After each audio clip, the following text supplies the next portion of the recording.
Good morning, everyone. My name is Asim and I'm a staff member at the YMCA of Northern Alberta in Edmonton. This is my first time here. Good morning, everyone. My name is Herleen Sayal, and this is also my first year attending, and I'm a volunteer with the YMCA of Greater Toronto.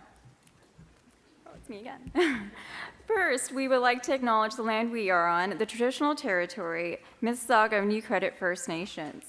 We are thrilled to be here and share a report on behalf of the Young Leaders Initiative, as myself as a volunteer and Asim as a staff member. As some of you may already know, this was the 4th annual Young Leaders Forum. This forum also marks a very special moment because it's the first year that young leaders are part of the voting delegation of the National Council. Following the 5 recommendations approved by the National Council last year, we prepared a progress report on the engagement of young leaders. With the completion of a baseline survey as our foundation, we look forward to your ongoing support and participation so that we can continue to report back on a yearly basis on the engagement of young leaders in the Federation governance. This year, there were 55 young leaders and 35 associations represented. Thank you. Thank you.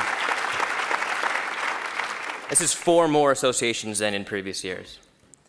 As a first-time participant myself as a young leader, it's easy to say that it was a very inspiring experience. We did an activity after our first 14-hour day, and we asked all the participants, including our adult allies, what's one word that kind of summarizes your feelings and thoughts from our forum. And a common word and a common theme was around how inspired everyone was. But I could probably tell you before I even came here that that's going to happen. Whenever you get young leaders and whenever you get youth together on a stage like this, inspiring is a very common theme. Over my career at the YMCA, I've had the pleasure and opportunity to attend a lot of YMCA events and trainings. And unfortunately, the reality is that not always, when you get together, do you have a group that is as committed and as dedicated. But here at the Young Leaders Forum, what we saw this past week, it was immediately evident that 100% of the young leaders in attendance were committed and passionate about enhancing the youth voice. So we challenge you to think about what that means.